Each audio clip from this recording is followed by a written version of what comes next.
Today we are going to open a can of worms here on Light Channel. Wow, are you prepared for that? Well, welcome back, Sister Danna. We are so happy to have you with us back here on Light Channel. Thank you. It's good to be here. Last time you were sharing your testimony, and we know that for those of you who haven't seen it, I will really encourage you to see it because so many people are struggling with different diseases. They don't know what to do. And don't you think, maybe, sister, that God allowed you to go through all these things so that you could help other people in the same situation to help them? Yes, absolutely. That's exactly what I believe. So today you're going to open a can of worms. So please share with us, and I will come up a little later and ask you some questions. The time is yours. Sounds good. Thank you. Thank you. Welcome to our presentation today. As Eva mentioned, we are going to open a can of worms today. Most of the time when I talk about parasites, people look at me as if I had 3 heads and I was some kind of monster because they just don't think that that's something that we should have to deal with in, you know, modern society, that that's something that, maybe societies that have less sanitation or, these kind of issues just are where they have to deal with that. But that's not the case. Before I go too much further, though, I want to share a little bit of a disclaimer that I want you to do your own research. I'm going to share with you my research, and I'm going to share from my own personal experience a lot of things that I personally have dealt with. So let's move ahead. How do humans get parasites? Well, there's many ways, and it's a given that if you have a pet, you have parasites because they're out in nature. They lick their fur. We pet them, and we get parasites from them. If you have a cat, we'll talk more about cats and parasites a little bit further on in the talk. But then there's gardening and just dealing in the soil. Then there's going to the produce market and handling the produce. And there's parasite eggs on the produce. And then there's, the fruits and the vegetables. And basically, it's just living on Earth. We're exposed to parasites. Dr. Todd Watts he works with Microbe Formulas, a company here in the United States. He has a parasite test that I really appreciate, and I'm going to show you how to do that a little bit later in the talk. So stay tuned for that. Okay, let's look at a few of the symptoms of parasites. These are just a very few of the signs and symptoms. Tooth grinding, thrush or yeast in the mouth, where the tongue gets coated and stuff, and even a sore throat. Itchy anus, and indeed, if you have a child and you notice in their back at nighttime, doing, and so the parasites are more active at night. If you go in their sleeping room at night, pull back the covers and take a flashlight and pull their bottom apart so you can see the anus, you will often see the little white eggs of pinworms around their anus, and that's what's causing that itchiness. So that's another one of the symptoms. And then we have restless leg syndrome. Again, the parasites are very active at night. When people come to me and say, I have restless legs, can't stay still at night, I look at two things. One is the parasites, and the other, of course, is magnesium deficiency. So, and most people are deficient of magnesium too. So, and then leg cramps can also be caused by parasites. Bloating can be caused by parasites. Food cravings can be caused by parasites. And then this next one on the slide is very interesting to me as one who has autoimmune disease. Um, I did not realize until about maybe 6 or 8 months ago, maybe 10 months ago, that having parasites can actually trigger an autoimmune disease. And that's largely because of the massive inflammation that parasites cause. And if you can see in the photograph here, um, right next to the writing, you can see this person actually has a parasite embedded right in the eyeball. And then there's liver problems. There's all kinds of skin problems that can occur with parasites, chronic sinusitis and all other kind of ENT, ear, nose, throat issues. And even as we see here again in the picture, eye problems. anxiety, heart palpitations. This is just a short list of the things that actually can occur when someone has a parasitic infestation. So if we can see on this next slide here, there's actually some lab tests that will give you a good indication if there's parasites. If you have increased eosinophils on your complete blood count, that's a good indication that there's some parasitic activity and IgE antibodies in the blood test. A decrease in ferritin, and then your hemoglobin count can be out of whack. Sometimes when a person has a CT scan and it looks like a cyst, that can actually be parasites because they can encapsulate themselves. In fact, if you are familiar with doing the liver flush, and some people may have watched some of my videos on that, and I have a video called on our YouTube channel called Love Your Liver, and I'd encourage you to watch that because that kind of goes hand in glove with this presentation, and I share a lot of things about the liver and how parasites interact and stuff on that presentation. But I've read a lot of research that states that each one of the stones that is passed in a liver flush actually is encapsulating a parasite. So if I think back on how many stones I have passed in liver flushes, that's a lot of parasites. And then blood in the stool can also be a sign of parasites. And then according to one study, parasites have the capacity to redirect attacks away from themselves, and this can make other tissues targets, and that's how it can contribute to autoimmune disease. All right, let's talk about some different types of parasites. There's three basic types of, broad categories of parasites. The first is the Protozoa. These are the ones that you can't see with the naked eye. Things like Giardia, Malarium, Cryptosporidium. These are all the microscopic protozoal parasites. And then there's the helminths. These are the ones that we think about when we think about seeing the parasites in our stool when we pass it, or seeing the eggs around the child's anus and things. These include roundworms, pinworms, flatworms. There's more than just these. I'm just giving you an example of some types. And then there's the ectoparasites, and these are the things like the ticks, the chiggers. I don't know if you have chiggers in Europe, but here in especially in the southeastern part of America where I'm from, you have chiggers that actually burrow under the skin, and they are very extremely annoying. And then, of course, bed bugs would also fall into this category.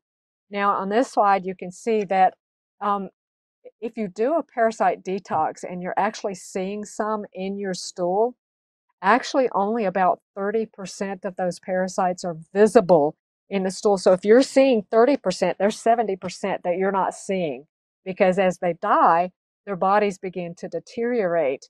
And that's why it's so important always, but especially when you're doing a parasite detox, to really keep the bowels moving so that you're getting that dead, rotting tissue out of your body. You see, when we have these parasitic infestations, these parasites are eating our food and they're putting their waste inside of us.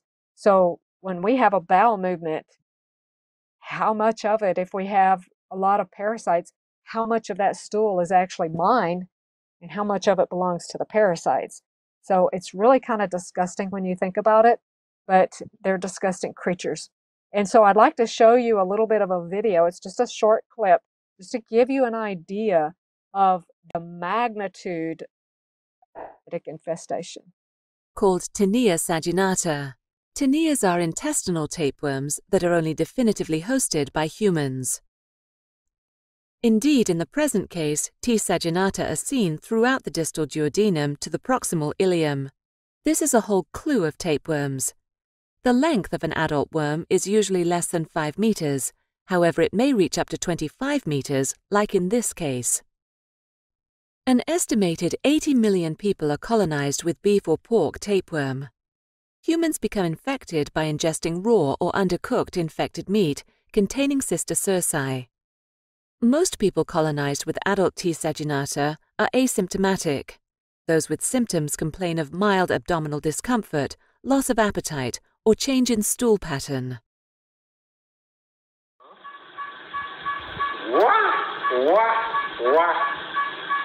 Hey, hey. Huh? Have you ever seen something of this nature? Never seen anything. Never, even in books. We need another kidney dish. Roundworm.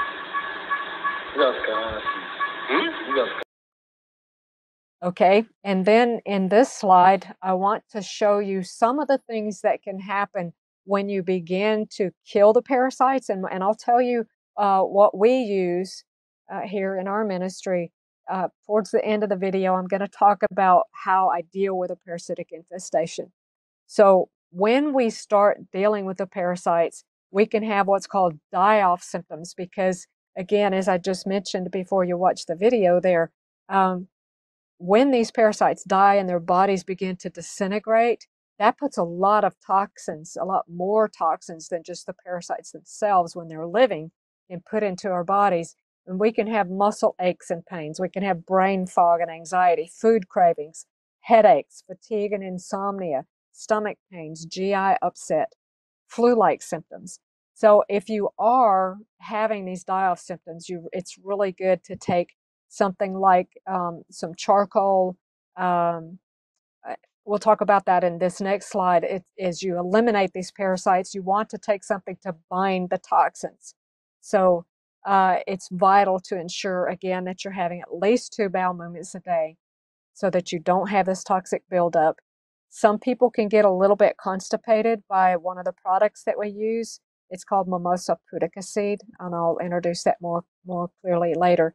But it's good to take something like activated charcoal powder, zeolite you can take chlorella, bentonite clay, French green clay. All of these are very good binders to help tie up those toxins so that they can be eliminated instead of making you miserable. So here are some pictures of some different types of parasites that are typical to see in a human. We have the roundworm, hookworm, these flukes right here, up here in the upper right corner. Those typically reside in the liver, and those are a little bit harder to get rid of, but you can do it. And then tapeworm you saw in the video, nematodes, you see a couple of pictures here. In the next slide are some, this is the mouth part. I believe that's of an ascaris, which is a roundworm. And it's very disgusting. I mean, they look like some kind of foreign invader or something. Here is an actual tapeworm inside of a human. Again, you saw the video of that. This one, I'm sorry, I skipped one. This is an actual colon from a 3-year-old child who lost his colon because he was so impacted with parasites and obstructed. They can actually cause a bowel obstruction so that you cannot eliminate your stool. And that's what happened. And here, this 3-year-old child will wear a colostomy the rest of his life because he wasn't wormed. He wasn't, his parents didn't do something to help him get rid of his parasites. So the next slide is just another photograph of a human tapeworm. And then here, I mentioned in this next slide, we'll talk about toxoplasmosis. And that's what happens. It's an infected.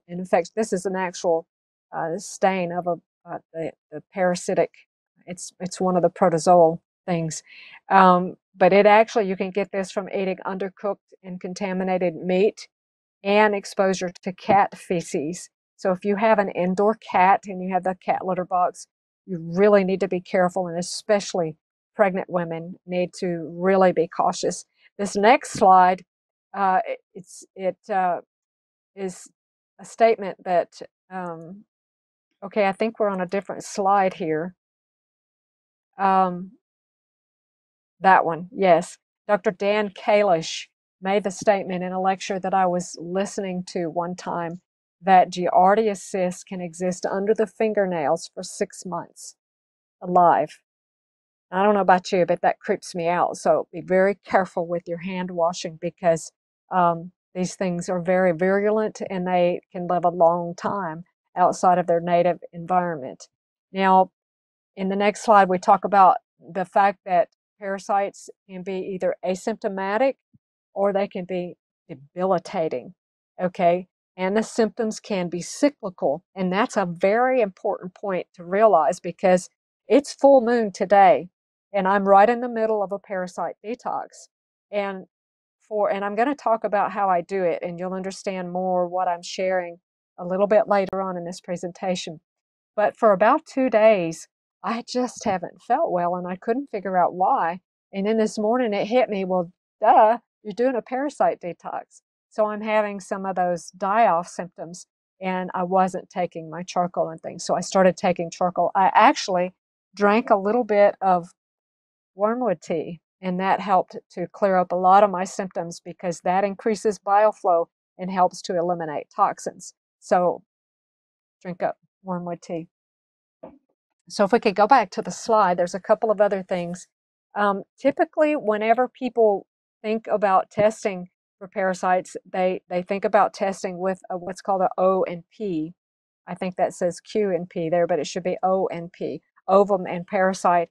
And this is very dependent on the skill of the person who's looking at the sample of your stool under a microscope.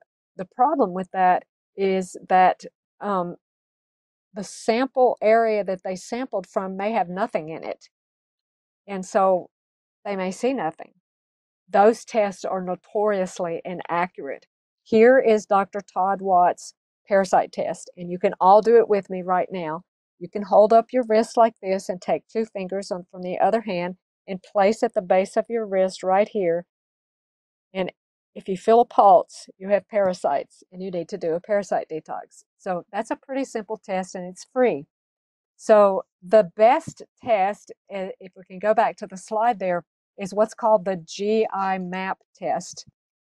Aside from Dr. Watt's test, of course, the GI map test is the gastrointestinal microbial assay plus. And this is a genetic test, and it tests for a lot more than just parasites. But this is a very definitive test because it's looking for genetic fragments. And so it's very difficult for the parasites to escape detection on that test. Okay, let's talk about some priorities when you are doing a parasitic detox. You have to deal with parasites before you try to clear up any gut problem. You know, if you have leaky gut, clear that up. You really need to deal with your parasites first. Let me just take a minute to share a personal experience. If you haven't watched the other presentation that I did on this channel, I shared a little bit about how I actually got acute hepatitis at one point in my illness with Rocky Mountain spotted fever and mold toxicity, and I couldn't figure out what was wrong. And I prayed about it and I asked the Lord to show me what is wrong with me. And parasites kept coming to my mind, and I sort of brushed that off because I had already done a parasite detox. But when you have a chronic illness, the parasites can really get a foothold, and I think I'll talk about that a little bit later on in the presentation. But at any rate, it's very difficult to heal inflammation in the body or heal a liver issue if you have a lot of parasites. Parasites can actually completely plug your bile ducts. And I actually watched a video recently of a surgical removal of a parasite, a roundworm, from the common bile duct. And it was completely blocking that bile duct. They were going to go in there and do some major reconstructive surgery. And they actually found out, here, there's a parasite in there. So we can deal with these things on our own without having to go to the expense, both physically as well as financially, of having a surgery for these things. So according to Dr. Dan Kalish, if you have an H. pylori infection, you actually need to treat that first before you start trying to deal with parasites. Okay, we're going to talk in a little bit about diet and how we need to clean up our diet if you want to get rid of parasites. And so I'll save that for a slide in just a little bit. But I want to mention this here, and that is that there's a very strong connection between candida, or a yeast infection, and if you know somebody, or if you personally have a candida infection and you just have worked on it and worked on it and worked on it and haven't been able to clear that up, then it may be that you have parasites, because here's a stack effect. You have parasites. Parasites absorb heavy metals into their bodies, and heavy metals, candida yeast, actually feed on heavy metals and absorb them into their bodies. So if you have this bad yeast infection and you can't get rid of it, then often if you will deal with the base thing with the parasites and get rid of those parasites, you can go ahead and clear up that candida infection. And in the process, you're getting rid of some heavy metals. Somebody is immunocompromised. Maybe they have autoimmune disease, or they just have some kind of, the parasites really get a foothold, and it's very difficult to get rid of them, and it can take up to 2 years. I actually have been working on eliminating my parasites for a little over 2 years, and I still get parasites out, and it's because when you have a chronic illness that you're fighting, it's the perfect environment for these parasites to grow in, and so it's difficult. Another thing that makes it difficult with parasites is they burrow, as we can see in the next slide there, they burrow into the gastrointestinal tract, they burrow into other organs, and it makes them very difficult to reach in order to treat them. Not only that, but they can actually change form. You remember we talked about they can be visualized on a CT scan as a cyst. So they can actually encase themselves in, it's almost like they have this biofilm, but it actually makes them very hard to access when you have an infection.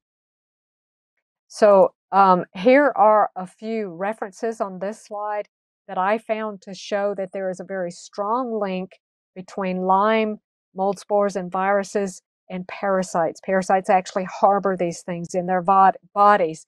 And if you have a co-infection from Lyme, like Borrelia, Babesia, Bartonella, or one of the other co-infections, such as Rocky Mountain spotted fever, and you're not dealing with parasites, and this is what happened with me that I just shared with you, that I had the Rocky Mountain spotted fever, which is considered a co-infection of Lyme, although I didn't have Lyme. I just had Rocky Mountain spotted fever, which, if you don't know, is the most deadly of the tick-borne illnesses, but it tends not to be the most chronic, although mine did go chronic.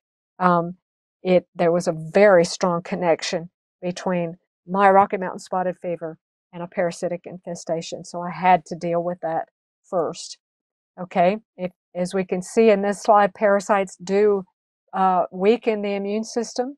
And again, and I repeat this again because so many people are dealing with candida right now, so you need to understand this connection between parasites, heavy metals, and candida. So it's very important to keep the avenues of elimination open when you have these parasites, and take the binders, as I mentioned earlier. In this slide, most people have heard of Dr. Brian Ardis.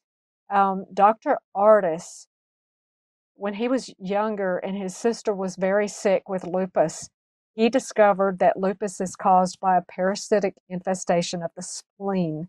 And that to me was just profound. And he said they treated his sister for this parasite, and her lupus cleared up. So an enlarged spleen, pancreas, liver, all these can be caused by parasites. And I know that firsthand. Okay, look at the diet. Slide, we're going to look at the bad guys in the diet. This is what you eat if you want to feed parasites in your body. This is what you do. You drink fruit juices. You drink sodas and other sugary drinks. You eat refined carbohydrates, breads, pastas, these types of things.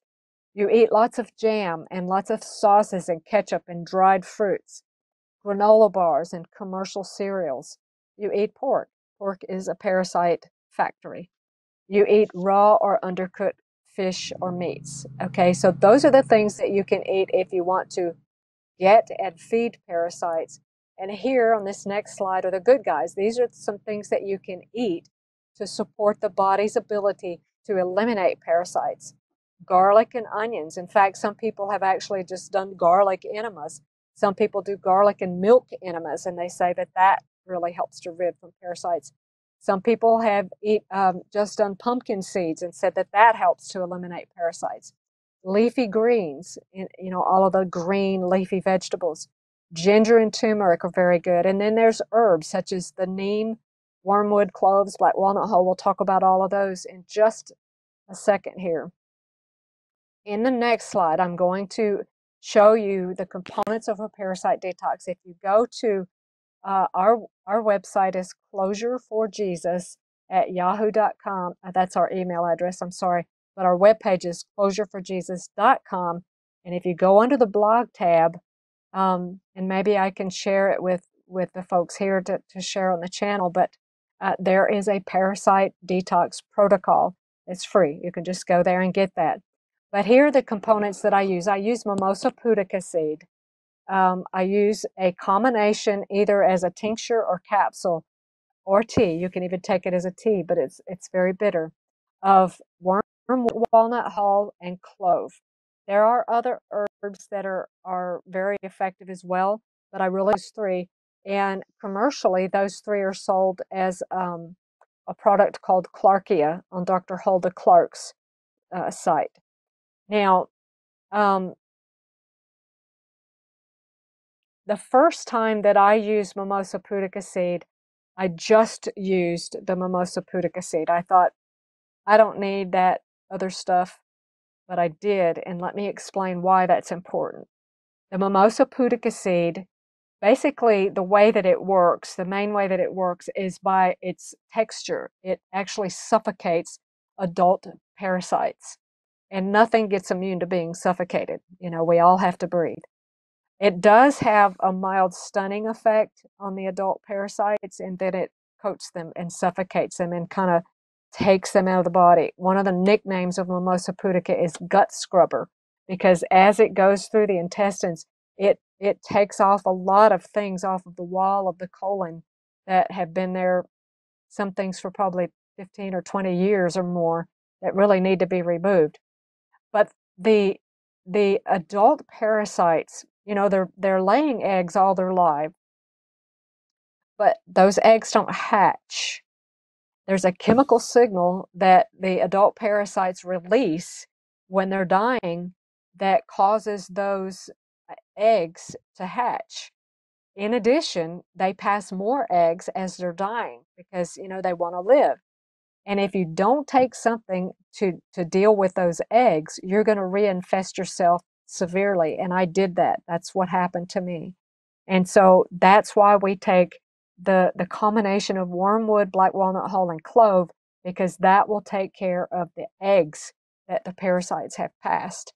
So you have to do both of these. Now, a little bit more on mimosa pudica seed. Because it works basically by its texture, it has to be taken on an empty by itself, whether food or supplement. Okay, when I say away from any other food or supplement, I'm meaning at least 45 minutes away from anything, any food, any other pills, supplements, medicines, anything like that. Okay, now the reason we include clove, maybe you didn't know this, but there are people who, when they cook pork, they actually put cloves in the pork to kill parasites. So that's pretty telltale. Okay, now it's very important. In this slide, we can see it's very important to support the liver during a parasite detox, because as they die, again, as I mentioned earlier, they're releasing all these toxins, and your liver has to deal with that. Okay, so we need to increase bile flow. What's pictured here in this picture is a yarrow plant. There's also the wormwood plant. There's food that we can eat that are considered bitters that would increase the bile. Anything bitter will increase your bile flow. These parasites like to hang out in the bile ducts. So as I mentioned earlier about the surgical removal of that parasite from the common bile duct.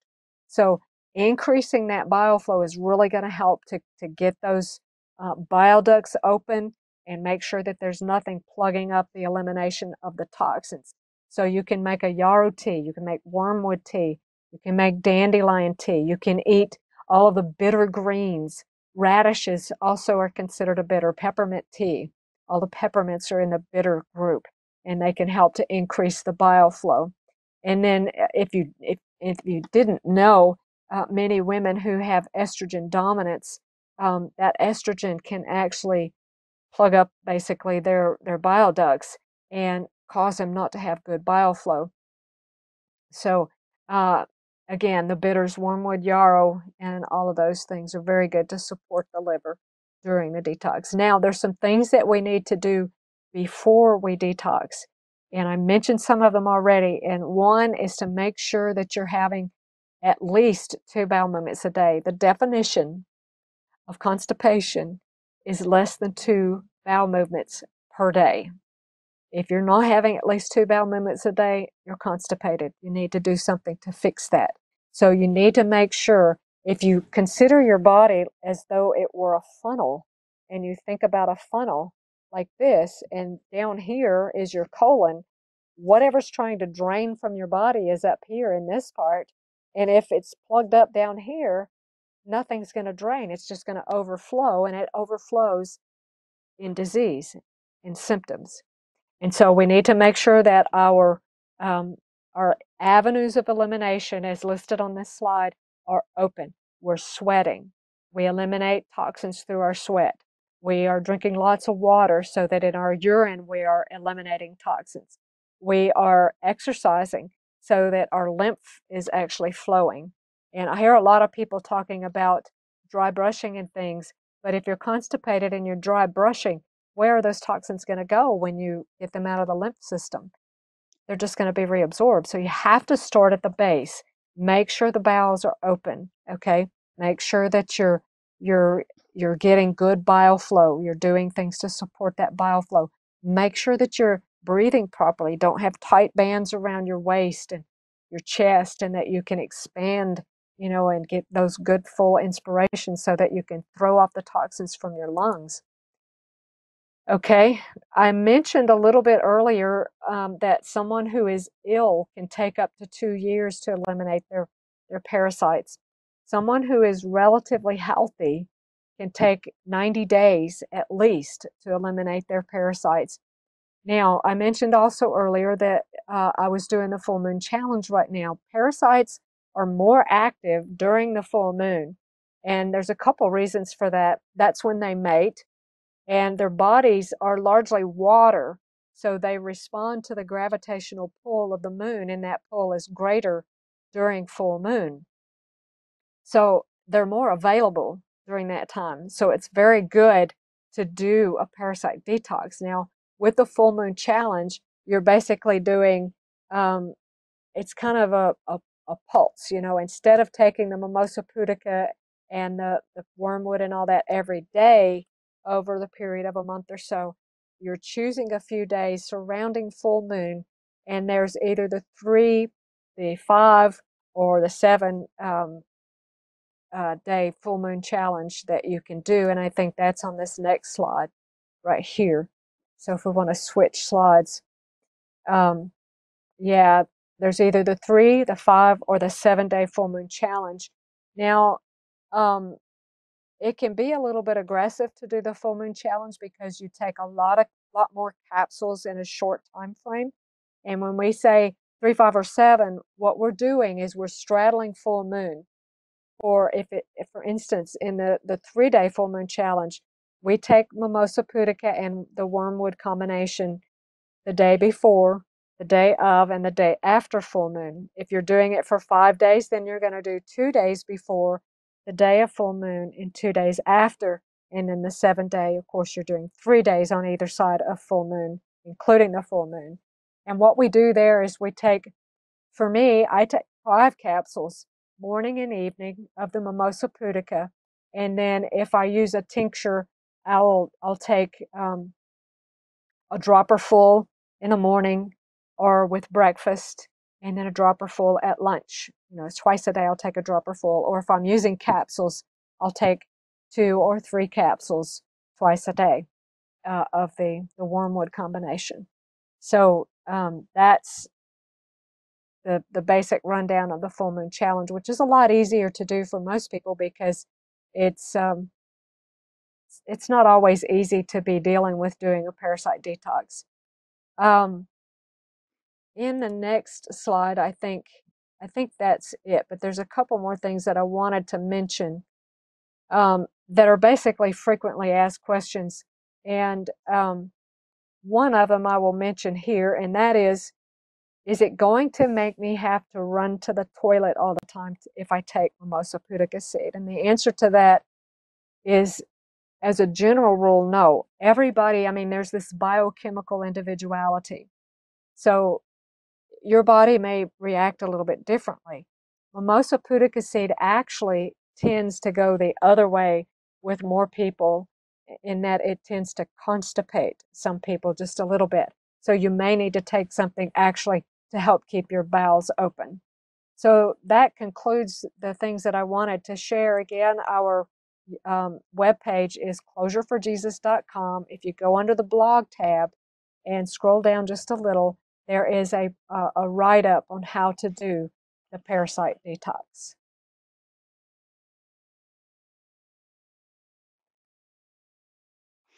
Wow.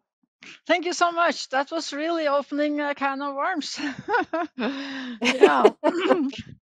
So yeah, so when you started, how was the difference in your health situation? Did you feel a very big difference after starting to, detox and get lots of worms and parasites out? Yes, I did. The first time I did it, I don't think I had had Rocky Mountain spotted fever or any of these other things that I had to deal with.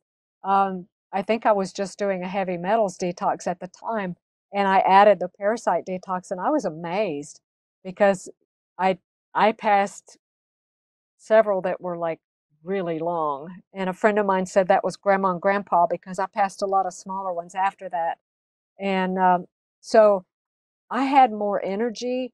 I had less. My thoughts were more sharp and crisp. And then, of course, later on, after I had the acute hepatitis and I started passing the parasites, every day that I passed parasites, I felt incrementally better, and to the point that within 3 weeks or so, my liver had gone completely down. And it really, I didn't think I was going to survive that. I really, that night that I got so sick, um, I didn't think I was going to make it. And the Lord bless my efforts. That's all I can say. And my husband, he likes to say that of all of the things, he's my guinea pig. I experiment on him with all the stuff that I learned. And of all the things that I've done with him, there's 3 things that have been most helpful. And the first one that he lists is the parasite detox. So So he he must be noticed a very huge healthy. difference when he did. So he must What's be that? very healthy. He must be very healthy since he's the guinea pig.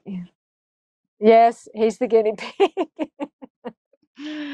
Yes, So yeah, he's very helpful. amen. I want to show you some pictures what I got out of me. I mean, I think I started maybe a couple of years ago now. And first I was testing out gum turpentine. I don't know if you are familiar with that. Yes. And then I got these small worms out. I mean, they were not very big, but I mean, I was kind of wow. And then someone said, "Oh, you should try MMS." And you're probably familiar with that too. And Yes. maybe we can see the next slide here, because that one came out on me. I mean, I am 180, and when I took a picture, it's taller than It's me. amazing. Yeah. Wow. So I That have almost had to been. have been a tapeworm. Yeah, Wow. and look here, it's just like I don't know what that in the middle there is, but Wow. I mean, I have been a kind of, even if I am vegetarian, vegan, then I have had a place on my right side where it feels just like it's clogged up in a way. So I wonder if that's really the parasite which has caused this It, blockage in a way. It's amazing. It very well could be. I mean, we saw in the video earlier in the presentation that the person having that surgery actually had a bowel obstruction, and then the slide of the 3-year-old who lost his colon to parasites. Right. It's Yeah. real, So it's I've heard that in old days people took autumn and fall cleanse. I mean, probably not everyone, but many people did. But in these days, we never hear about, yes, doing cleanses like that. yes. And most people, they don't believe that, oh, it's not that dangerous. But it seems like after what you have been sharing that the first thing people should do is actually take a parasite cleanse. I believe that, we worm our cows and our cats and our dogs and our horses and all these, but we don't worm ourselves. But we live in the same world. We live, in a similar environment, and we're around these animals that have parasites. And it's really, it doesn't make a lot of sense to not think that I might get it if I'm around these animals. If I pet the fur of a dog who has just cleaned his backside with his tongue and then cleaned his skin, his fur, that's naive to think that I might not have them. And so it, I firmly believe in Dr. Todd Watt's test, that everybody that has a pulse has parasites and needs to do a parasite detox. You know what? I have more parasites because I can feel my. I thought that was my pulse, but then I have more parasites. So yeah, Well, I'm still going on the MMS. In the beginning, I started with the MMS. I was so tired after just one drop, but I didn't take hmm these binders that you were saying. So I think that's very important. And it is. And keeping the but bowels now. open. Right. Yes. Yeah, I do coffee enemas because I know that increase the bile production in the liver, and it also because many times these parasites can be in the liver and cause lots of problem. So Yes. Yes.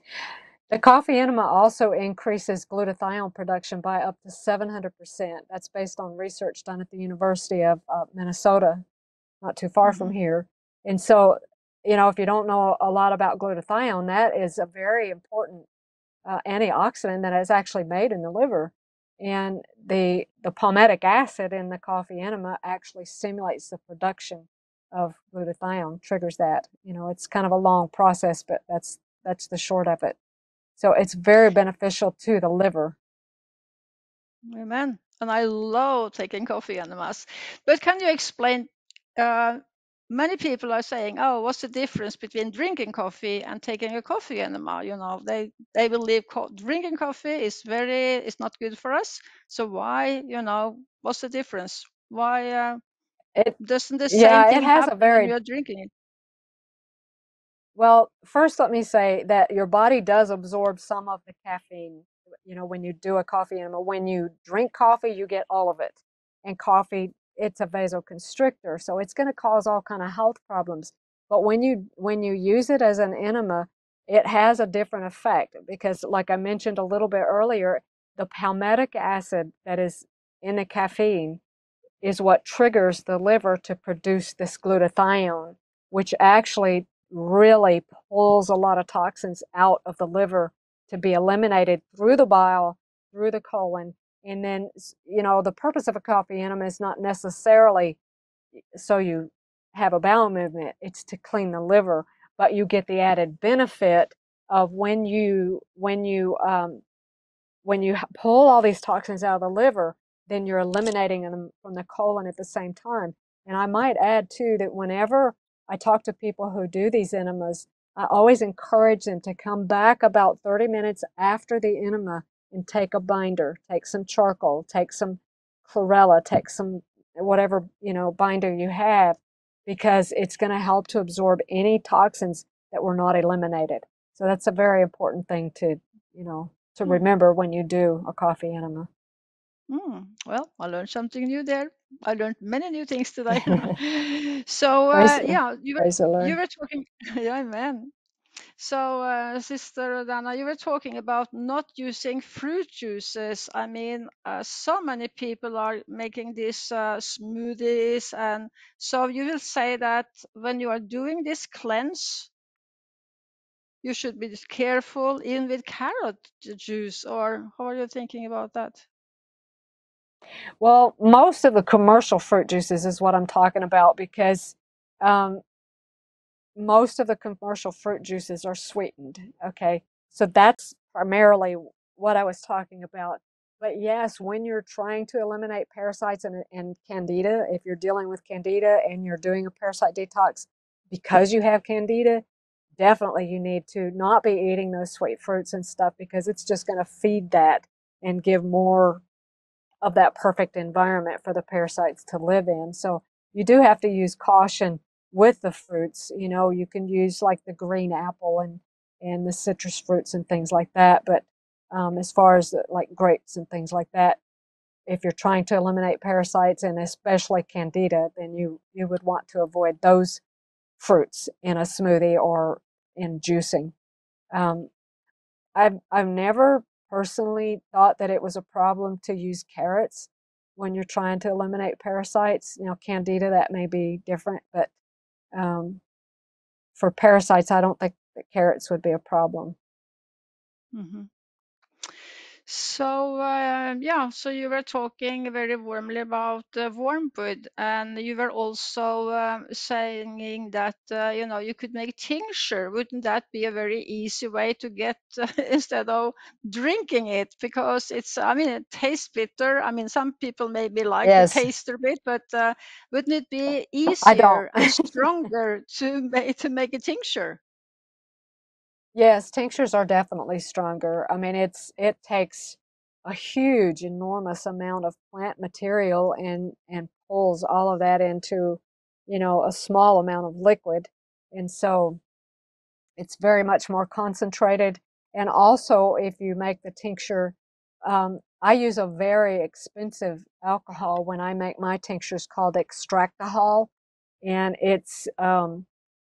the reason I use that one is because I work with a lot of people that are gluten intolerant. And if I used an alcohol that's made from some grain, it could cause them a problem. This is made from cane. And when you make the tincture, um, if you just have, like I have some wormwood here that's drying, I have it just drying so that I can preserve it for a little bit. Mm. But like this herb will only last about a year and a half or two and Wow. maintain its properties. But if I take these leaves, I break off the leaves, sometimes I use the smaller part of the stem, and I put this in that extractahol and make a tincture, then that's going to stay fresh and usable and potent for 10 or 15 years. So it's a really good way, especially with what we know is coming on the earth. The time when we cannot buy and sell, it's going to be very good to have some tinctures on hand, because things like this may be difficult to obtain. Right. Wow. So, yeah, my last question, I think it's my last question, is how do you make a garlic enema? Well, it's pretty easy. Basically, if you're just using the garlic, you just take, for me, I'm using the empirical, not the metric, but I weigh about 100 pounds. And I would probably use about 2 cloves of garlic, and you just take about a cup and a half or 2 cups of warm water. You can actually use a little bit hotter than just warm, maybe 105 degrees or so Fahrenheit, and you would blend that, and then you pour that Mhm. through a strainer, and you put that liquid in your enema bucket or enema bag, and administer it warm. You want to use it warm. And so when you blend it, if you wait a few minutes before you administer it, then it releases more of the medicinal properties in the garlic so that it's actually more beneficial. So you will mix it up with 1 liter of water together, or how much water? about a half liter really is all that you would need, you know, with 2 or 3 cloves. Now, if you're a bigger person, obviously you're going to use more. That's why I gave my size as a reference. I'm not a Right. big person at all. And Right. so 2 cloves would be enough for me. And, Mhm. you know, 2 medium-sized cloves, you know, and Mhm. just blend it in about a half liter of water, 500 milliliters, and then strain it. And I Right. would wait to strain it for a little bit, just leave it sit so that more of the medicinal properties, I would want that to be sitting in that water for about 10 minutes before I administered it, because then you're going to get the peak medicinal effect from the garlic. Mhm. Amen. So, dear viewers, are you ready for a parasite cleanse? So, where do they get Yes. yes, let's go for it. So, yeah, it has been, I really like this parasite talk. So, yeah, well, I'm looking forward for the next program with you. You're going to have several health programs. And so maybe I could ask you to have a closing prayer with us, please. Sure, I'd be happy to. Heavenly Father, thank you so much for all the simple treatments that you've given us from the earth, that we don't have to resort to surgery and illness, that we can take care of these things before they become a problem. But many of us just didn't know. And so, Father, I pray that this talk would be a blessing to someone, that they would embrace this and do the parasite detox and avoid a major illness. I pray that it would be a blessing to many, Father. We thank you so much for this privilege. Thank you for technology, that we can be a part of this. In Jesus' name we pray and we thank you. Amen. Amen.